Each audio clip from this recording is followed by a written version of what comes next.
En otro vídeo anterior os hablé de la clavícula como la llave del hombro, y es cierto, la clavícula es la llave del hombro. Hoy os voy a hablar de la escápula, que no es menos importante, pero ninguno de los dos elementos va a salvar vidas, porque probablemente la articulación del hombro es la más compleja que hay en el cuerpo, o por lo menos esta es la forma en la que yo lo entiendo. Así que hoy me voy a centrar en un aspecto fundamental, es un término que se llama discinesia escapular. Discinesia es una alteración de la función del movimiento de la escápula. Y es muy importante, pero no es la clave de todo. Es uno de los componentes que hay que estudiar cuando se valora un problema de hombro. Y aquí tengo que hacer una pequeña crítica. Este concepto de discinesia escapular es un concepto que se trae de la osteopatía, pero actualmente parece que da vergüenza reconocer que se trae algo desde el concepto osteopático hacia el concepto de la fisioterapia o de la rehabilitación. Claro que tanto desprestigiar a la osteopatía por parte de algunos colectivos pues nos ha llevado a esta crisis. Y lo que tenemos que hacer es coger lo mejor de cada una de las disciplinas, integrarlas dentro de nuestros procesos de tratamiento, de nuestro razonamiento clínico y aplicar lo mejor de cada una. En todas las disciplinas hay aspectos importantes y otros que son una verdadera locura. Así que, por lo tanto, este término de la discinesia escapular es un problema de movilidad, una alteración de la función de la escápula relacionada evidentemente con el hombro. También he integrado dentro de este vídeo un concepto de las cadenas musculares. No son nuevas las cadenas musculares, las conocemos desde hace mucho tiempo. La señora Messiers, Philippe Suchard, Leopold Busquet, etc.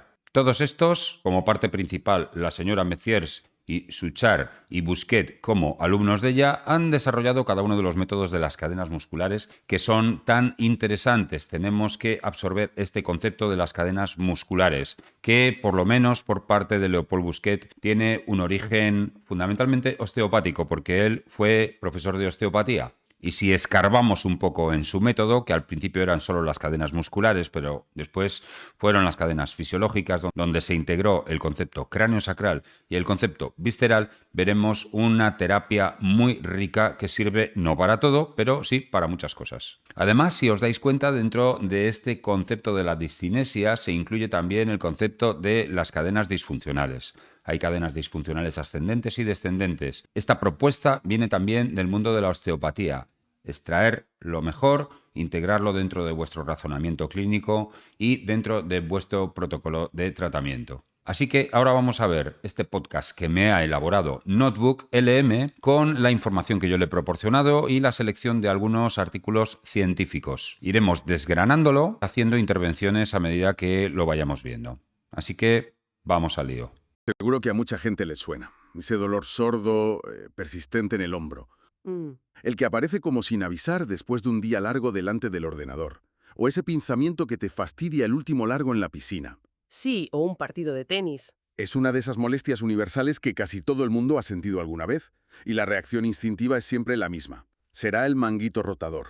Sí, efectivamente, el manguito rotador es siempre el culpable de todo, ¿vale? O es el supraespinoso, el infraespinoso, el subescapular, y siempre se le echa la culpa al manguito rotador. ¿Y qué pasa cuando hacemos pruebas y vemos que no hay un conflicto de espacio, no hay un síndrome de impingement, o no hay daño, o los daños son mínimos en las estructuras musculotendinosas que componen el manguito de los rotadores, pero el paciente tiene una discapacidad y un dolor importante? Pues ahí es donde entran estos conceptos tan valorables como son el de la movilidad de la clavícula, la escápula o discinesia o alteración del movimiento de la escápula y cómo esto repercute en general sobre el hombro. Vamos a continuar. Se lleva toda la culpa, pero es como culpar al actor secundario cuando el protagonista ni siquiera ha venido a la función. Me gusta mucho esa analogía. Y justo de ese protagonista silencioso vamos a hablar hoy. Ajá. Porque resulta que muchos de esos dolores de hombro no se originan en el hombro como tal, sino en una pieza de ingeniería biológica que a menudo ignoramos, el omóplato. O la escápula, para ponernos técnicas. Eso es, la escápula. Hoy vamos a sumergirnos en un concepto que se llama discinesia escapular. Suena muy complicado, pero en esencia significa que nuestro omóplato, pues, se ha olvidado de cómo moverse bien. Ha perdido su ritmo, su coreografía.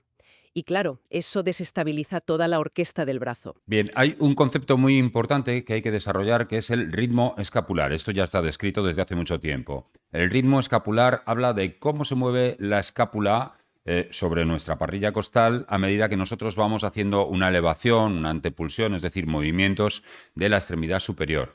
Y el ritmo escapular, bueno, pues se basa en unos parámetros fundamentalmente biomecánicos que, por ejemplo, Capagni describió y dijo que la escápula no se mueve hasta los 90 grados de abducción y a partir de ahí empezaría a moverse.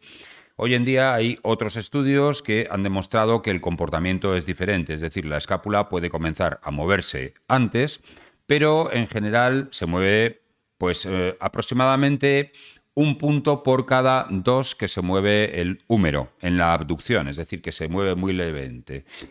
Aquí siempre se puede hacer una prueba comparativa y pedir al paciente que haga una abducción de las dos extremidades superiores y comparar un lado con el otro para ver si hay una alteración del ritmo escapular. Pero vamos a continuar con el vídeo que creo que lo va a explicar perfectamente. Y claro, eso desestabiliza toda la orquesta del brazo. Para analizarlo, tenemos un material muy interesante. Por un lado, un artículo clínico muy denso sobre el manejo de esta condición. Sí, y luego un texto sobre la teoría de las cadenas musculares, que Bueno, estos artículos los he seleccionado yo y los he supervisado. Ahí os he pasado este listado sobre los artículos sobre los que he trabajado para elaborar el contenido.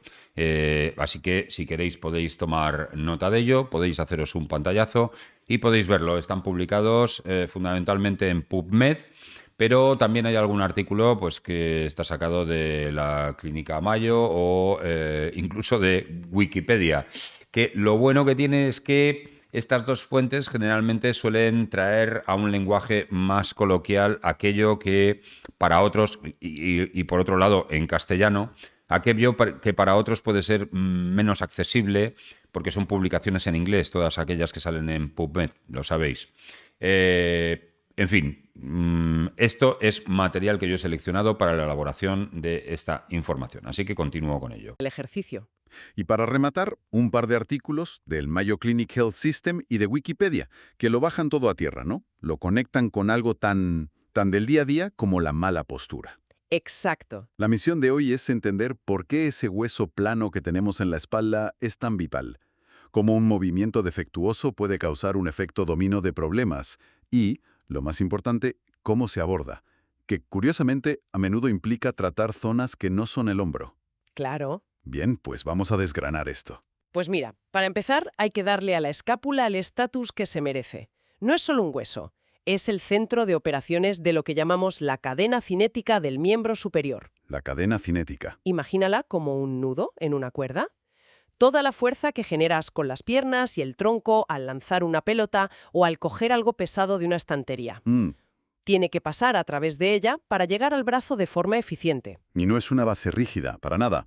Es una plataforma móvil, adaptable. Su trabajo es un baile constante entre dar estabilidad y permitir movilidad. Espera. ¿Me estás diciendo que cada vez que yo levanto el brazo, no sé, para coger un libro, mi omóplato está Exacto. haciendo una especie de giro coreografiado en mi espalda? Siempre he pensado que era un hueso más bien estático, en plan, Pues sí, efectivamente, cada vez que vamos a lanzar nuestra extremidad superior, la escápula tiene que adaptarse, o bien viene hacia adentro, hacia afuera, hacia arriba, hacia abajo, da lo mismo el movimiento que nosotros hagamos. De hecho, si trabajáis un poco sobre la propiocepción y percibís el movimiento de la escápula, os daréis cuenta que cuando vais a lanzar el brazo, esta siempre se está desplazando sobre las costillas.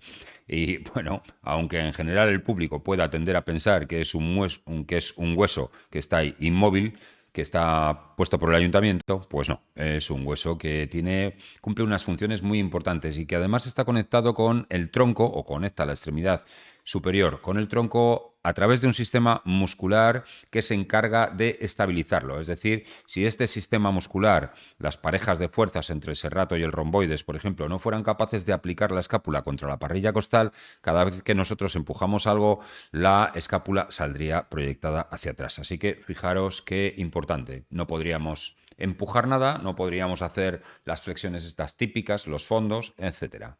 Continuamos. un ancla para los músculos. Pues es mucho más una bailarina que un ancla, ¿de verdad? De hecho, esa coreografía tiene nombre. Ritmo escápulo-humeral. Anda. Es una sinfonía de movimiento. La regla general que se suele citar es una proporción de 2:1. Por cada 3 grados que levantas el brazo, 2 vienen de la articulación del hombro y 1 grado viene de la rotación de la escápula sobre la caja torácica. Pero vamos, que es más complejo que eso. A ver, desglosemos ese baile. ¿Cómo funciona exactamente? Podemos dividirlo en 4 fases. La primera, en los primeros 30 grados de elevación, es la fase de fijación. Vale. Aquí la escápula apenas se mueve. Un músculo clave, el serrato anterior, la ajusta y la prepara. Como un corredor que se coloca. Fijaos bien que en la parte inferior de la diapositiva ahí os vienen las fases y os dice qué es lo que está trabajando, en qué grados trabaja cada uno de los elementos. Así que está bastante bien explicado. Continuamos. En los tacos de salida para tener el mejor impulso. Entendido. Prepara el terreno. ¿Y después? Después viene la acción. En la fase 2, entre los 30 y los 100 grados, es cuando la escápula rota hacia arriba de forma, muy significativa. El serrato anterior y las diferentes partes del trapecio trabajan en una sincronía perfecta. Un trabajo en equipo. Exquisito. Si uno de ellos no cumple su parte, el ritmo se rompe. Vale. Y una vez que el brazo está por encima de la altura del hombro, ¿qué pasa? ¿Sigue girando sin parar o...? No, ahí la estrategia cambia. En la fase 3, por encima de los 100 grados, gran parte del movimiento viene de la clavícula, que actúa como una grúa. La escápula, que ya ha rotado, se convierte ahora en esa base estable que decías antes. Ajá. La fase 4 es la de control dinámico en la máxima elevación. Bueno, tampoco hay que tomarse esto 100% al pie de la letra. Hay que tener en cuenta que yo he facilitado toda esta documentación y se lo he pasado a la inteligencia artificial para que elaborara este podcast. Me encanta la forma en la que lo expone porque es una conversación y lo va a hacer de una forma mucho más amena que como lo haría yo, que probablemente me enrollaría y llevaría bastante más tiempo y sería más pesado, pero tampoco hay que creer al 100% este tema de que la clavícula funciona como una grúa y demás. Si queréis saber algo más sobre la clavícula, sabed que en mi canal tengo publicado otro vídeo que habla sobre la clavícula. De todas formas, este es un formato que me parece bastante interesante y iré trabajando y desarrollando nuevos vídeos basándome en este tipo de información. Continuamos. Se mantiene súper firme, retraída, para darle al brazo la máxima potencia. Algo crucial para un tenista en un remate, por ejemplo. Es increíblemente complejo. Y supongo que cuando esta sinfonía desafina es cuando aparece la discinesia escapular. Justo ahí. Las fuentes insisten mucho en que no es una lesión como tal, sino una alteración del movimiento. Me gusta esa distinción. No es que algo esté roto. No. Es que no funciona como debería. Exacto. Es un fallo en el software que Qué curiosa esta denominación. Es una alteración de la función. Esa es una de las máximas osteopáticas. La estructura controla la función y la función determina también la forma, la morfología de la estructura. Así que fijaos que sin querer es inevitable caer en esta terminología que forma parte del concepto osteopático. Seguimos. controla el movimiento, no necesariamente un problema en el hardware. Y hay un acrónimo en inglés muy visual para describirlo. SIC scapula. SIC. Sí. Describe una escápula que está mal posicionada, con el borde de abajo y del medio como crab. Muy prominente, que sobresale. Vale. Y visualmente, ¿qué es lo que se ve? Porque claro, esto ocurre en la espalda, no es algo que uno se mire al espejo y note fácilmente. Pues lo más llamativo, que a veces se llama escápula alada, es que el borde interior del omóplato se despega de la espalda, como si quisiera salir. Ostras, también es muy típico ver un encogimiento de hombros muy temprano, muy exagerado, al levantar el brazo. Bueno, hay que tener cuidado porque este concepto de escápula alada en realidad se está sobreutilizando. Más bien podríamos decir que cuando hay un acortamiento del músculo pectoral menor, este tira de la coracoides y hace que la parte posterior de la escápula se despegue un poco en su ángulo inferior. Pero la escápula alada en realidad vendría determinada por una parálisis del serrato. Esto es una afectación de tipo neurológico que impide que la escápula se aplique, como explicaba antes, cuando decía que al empujar la escápula se pega a la parrilla costal. Así que esto de la escápula alada es un término que se acuña en rehabilitación, pero que viene de un problema neurológico y se está sobreutilizando, y prácticamente se dice siempre que hay una elevación, un despegamiento del ángulo inferior. Despegamiento no es un término muy profesional, pero bueno, para explicarnos, para entendernos, no está mal. Cuando el ángulo inferior de la escápula está despegado de la parrilla costal o más despegado que del otro lado. Continuamos. Y luego al bajarlo, el omóplato cae de golpe. Pero la clave, según las fuentes, es la protracción.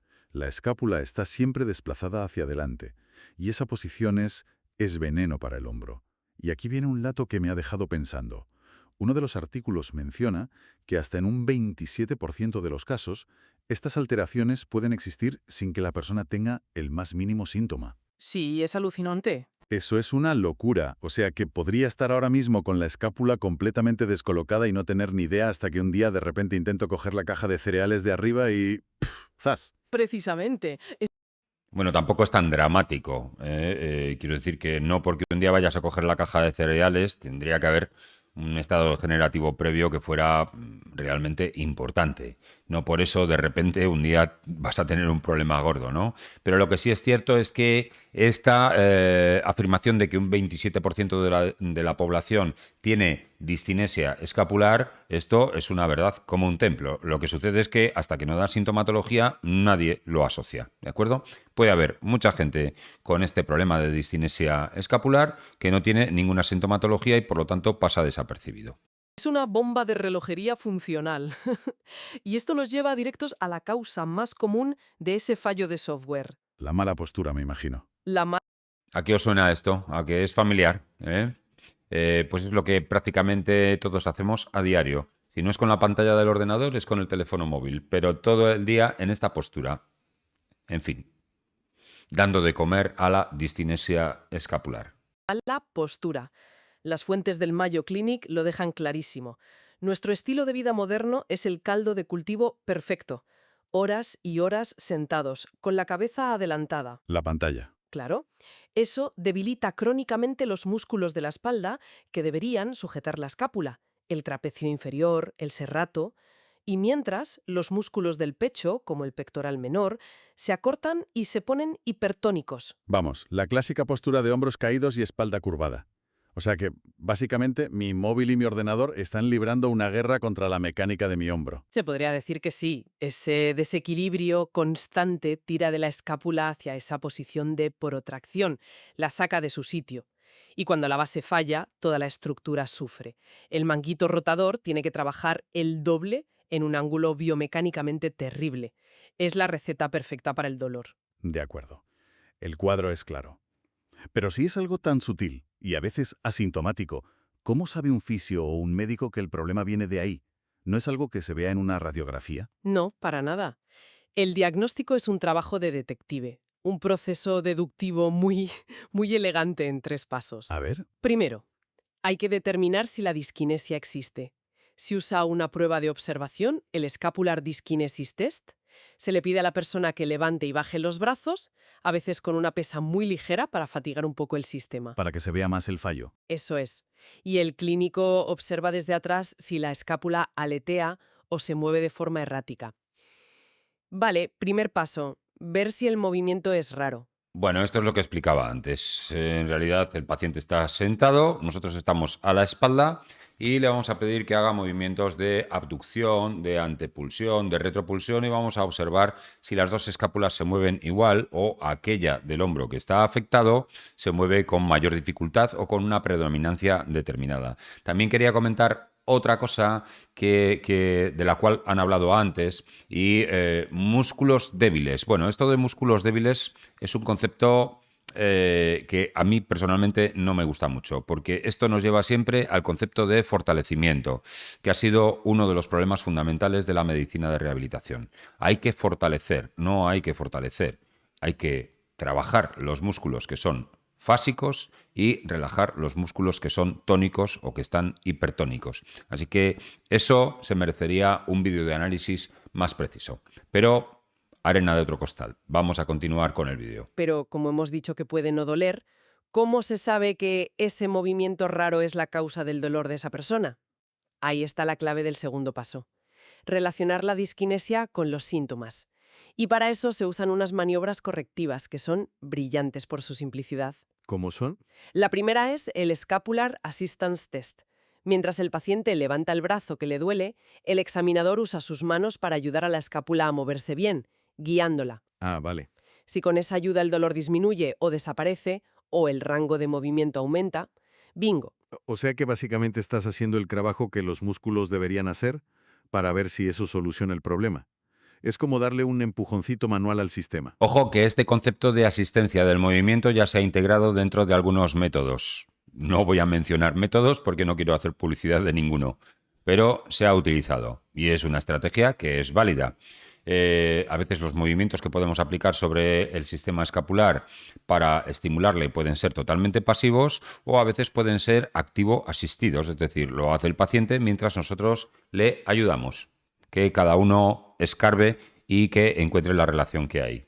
Continuamos. Y hay otra prueba parecida, el Scapular Retraction Test.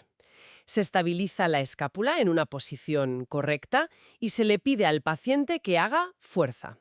Si la fuerza aumenta o el dolor baja, pues otra confirmación. Vale, hemos confirmado que la escápula se mueve mal y que ese mal movimiento causa el dolor. La pregunta del millón es, ¿por qué? ¿Por qué se mueve mal? Esa es la pregunta que responde el tercer paso, evaluar las causas. Y aquí volvemos a la distinción entre hardware y software. En un 35% de los casos, la causa es patoanatómica, un problema estructural del hardware. ¿Sí?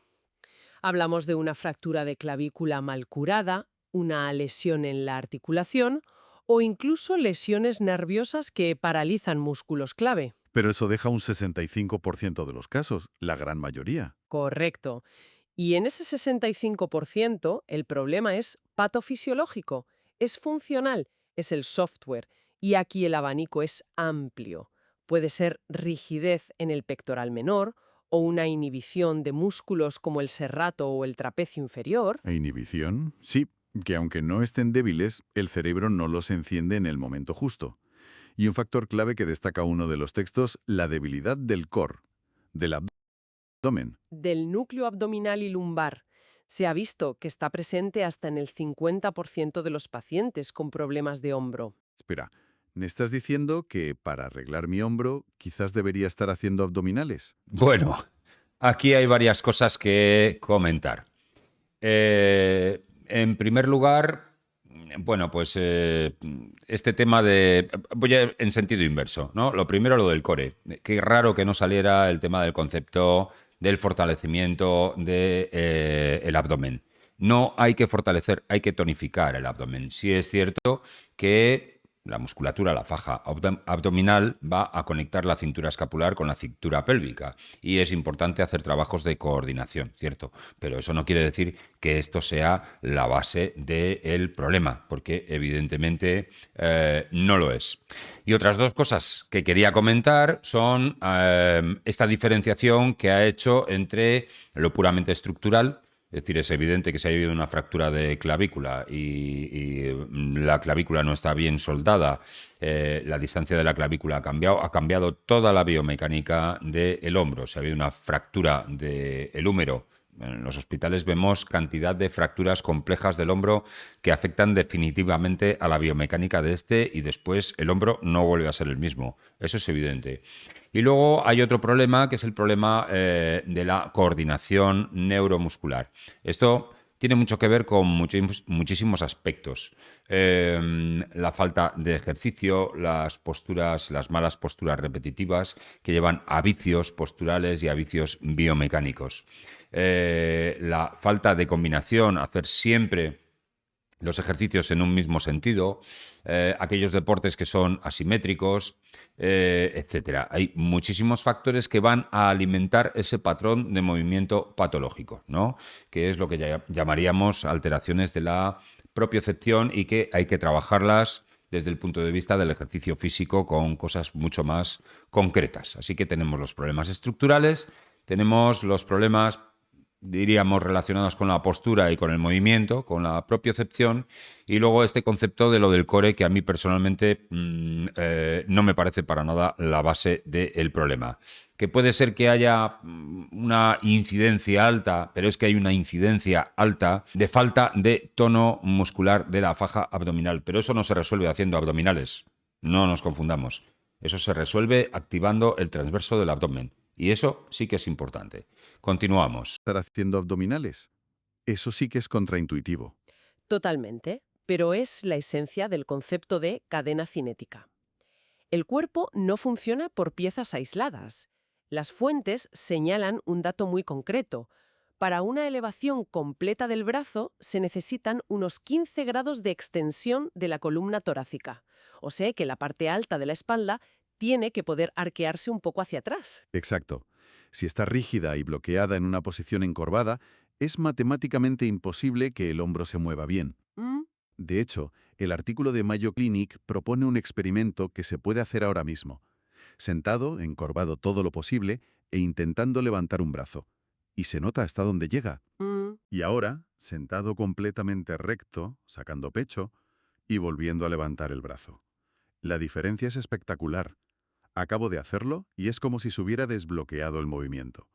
Esa demostración tan simple. Bien, es evidente que si nos inclinamos hacia adelante e intentamos hacer una flexión, veremos que no podemos levantarlo mucho. Sin embargo, si nos ponemos bien erguidos y hacemos la flexión, veremos que podemos levantar perfectamente el brazo. En realidad ha explicado eso, tampoco tiene más misterio. Encapsula el cambio de paradigma que ha habido en la rehabilitación del hombro.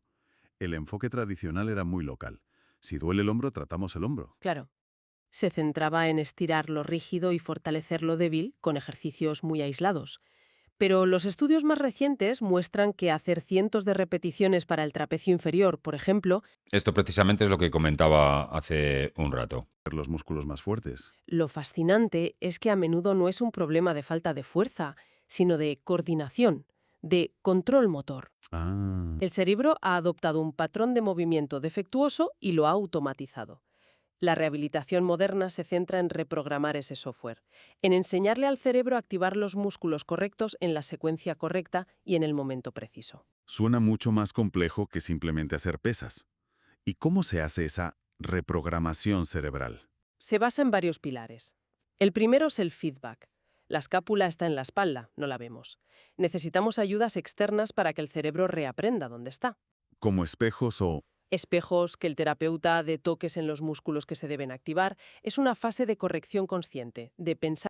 Bien, aquí es donde queda clarísimo cuál es el papel absolutamente necesario del terapeuta, que controlen todos estos conceptos y que sea capaz de enseñárselo al paciente. Es decir, enseñar unos ejercicios con un papel, como te dan habitualmente un folio con unos dibujos de cómo tienes que realizar los ejercicios, no sirve. Hay que estimular determinados puntos para que el paciente sea capaz de despertar esa propiocepción que tiene dormida, esa percepción de su postura y de sus movimientos. Así que, imagen fundamental, la del fisioterapeuta. No sirve hacerlo solo en casa. Activamente en juntar y bajar los omóplatos. Vale. El segundo pilar es que los ejercicios se hacen en cadena cinética, de pie o sentado, no tumbado. Hay que simular las demandas de la vida real. Y me imagino que no se empieza levantando grandes pesos por encima de la cabeza. Para nada. El tercer pilar es la progresión de palanca corta a palanca larga. Se empieza con el codo flexionado y pegado al cuerpo. ¿Para centrarse en la escápula? Justo. Y una vez dominado, se progresa a ejercicios con el brazo extendido. Por ejemplo, visualicemos uno como el lawn mower, que imita el gesto de arrancar una cortadora de césped. El movimiento nace en la cadera y el tronco. La energía viaja por la espalda, la escápula se fija y el brazo es lo último que se mueve, como un látigo. ¡Qué buena imagen! Entendido. La rehabilitación es la estrella. Pero supongo que habrá casos en los que reprogramar el software no es suficiente porque el hardware está dañado de verdad. ¿Cuándo entra en juego la cirugía? Efectivamente, la cirugía se reserva para esa minoría de casos con una causa patoanatómica clara.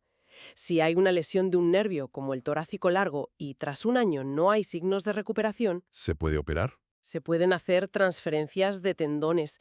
Se coge un trozo de otro músculo, como el pectoral, y se redirige para que haga la función del músculo paralizado. Es una solución de ingeniería, básicamente. Un trasplante de función. Exacto.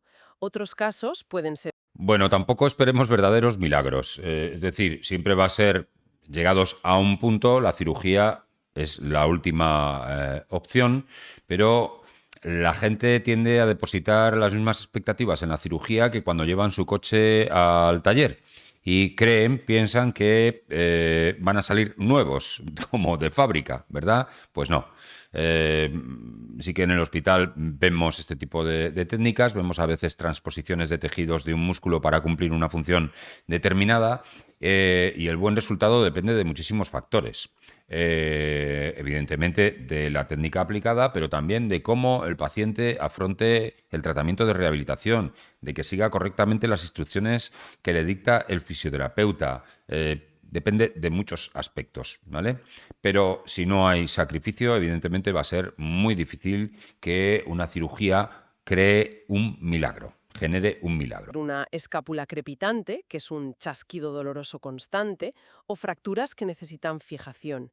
Pero insisto, esto es para un porcentaje muy pequeño de pacientes. Muy bien, creo que tenemos una imagen muy completa. Si tuviéramos que resumirlo para alguien que nos escucha con su dolor de hombro, yo diría primero que el dolor de hombro es mucho más a menudo de lo que pensamos un problema de movimiento, de función. Y que la disquinesia escapular es el ejemplo perfecto de un crimen funcional, donde la víctima, el manguito rotador, se lleva la atención, pero el culpable, la escápula, se esconde a plena vista. Segundo, que la escápula es el verdadero director de orquesta del brazo.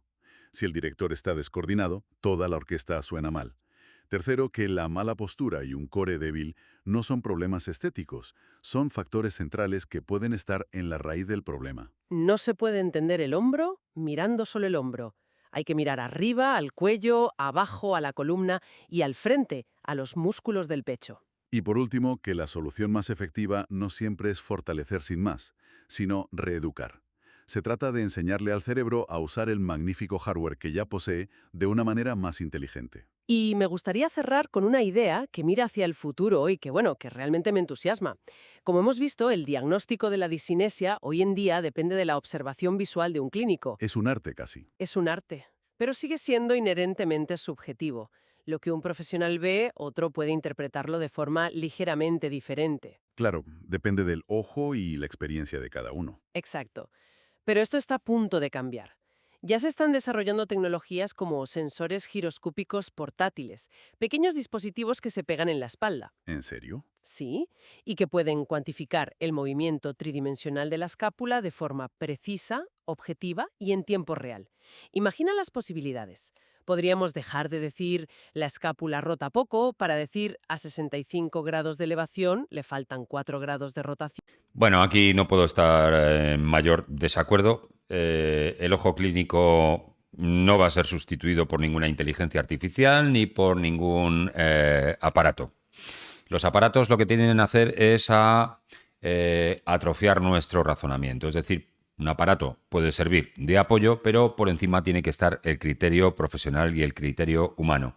Esto que, por ejemplo, ha hecho la inteligencia artificial con los artículos que le he proporcionado y demás, está todo muy bien, ¿vale? Es muy bonito, es muy práctico, lo presentan muy ameno, pero si no hay un criterio profesional por encima que esté diciendo esto es cierto o esto no es cierto, o hay otros componentes que hay que investigar, pues podría parecer que el problema de la discinesia escapular es la causa de todos los problemas del hombro y en absoluto es así, como dije al principio.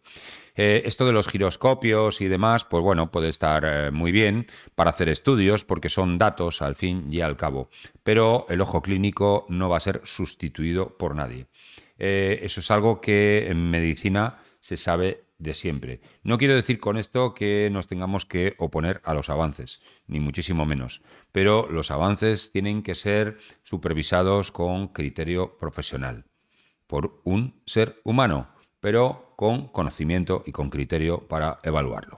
Y tiene un exceso de 2 grados de inclinación anterior. Alucina. Podríamos personalizar la rehabilitación a un nivel milimétrico, dando al paciente feedback en tiempo real en una pantalla mientras hace sus ejercicios. Pasaríamos de la apreciación artística a la ingeniería de precisión.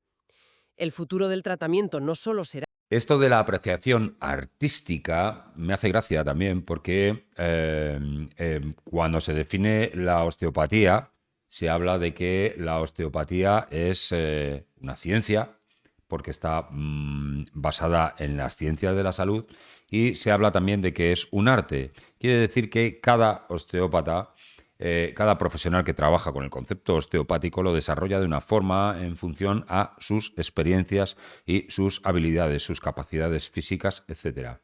Y va a tener que seguir siendo así. Imaginaos el ejemplo de que vosotros vais a ver un análisis específico de los grados de movimiento del hombro. Pues nos estamos yendo a un análisis específico de un área determinada del cuerpo y nos estamos olvidando del concepto de globalidad que aquí en el podcast acaba de mencionar hace unos instantes. Es decir, que es una contradicción. Lo fundamental es estudiar al paciente en conjunto. Hay que tener en cuenta también otro tipo de componentes como pueden ser los componentes viscerales, de donde pueden venir restricciones de movilidad de la columna cervical, de la columna dorsal, etc. ¿Creéis que eso realmente lo va a evaluar, un aparato? En absoluto. Un aparato puede servir, como decía, de apoyo para hacer estudios y para plasmar datos, pero no va a sustituir jamás al razonamiento humano y no va a sustituir a esa mirada global que necesitamos para poder analizar cada caso. En osteopatía no hay enfermedades, hay enfermos. En el concepto osteopático, si lo quieres aplicar a tu campo de la rehabilitación o de la fisioterapia. A mí me parece interesante. Tú verás. más efectivo, sino inmensamente más personalizado y basado en datos. Bueno, muy bien, pues hasta aquí ha llegado el podcast. Bueno, si te ha gustado, es un video podcast, ¿vale? O un videocast, no sé cómo se llama esto. En realidad es lo que me apetece hacer. Si te ha gustado el contenido, dale un like, es gratis, no te estoy vendiendo nada, no te estoy vendiendo ningún curso ni nada por el estilo. Considera suscribirte si te gusta este formato y te parece que puede ser interesante. Reconozco que es un vídeo largo y no tienes que verle del tirón, le puedes ir viendo por partes. O bien en trayectos que hagas en el coche o en el transporte, o te lo puedes poner de fondo. Haz lo que mejor te parezca con él. Así que nos vemos en el próximo vídeo, que será, pues, no sé, un día de estos, cuando me venga bien. Un saludo, hasta luego.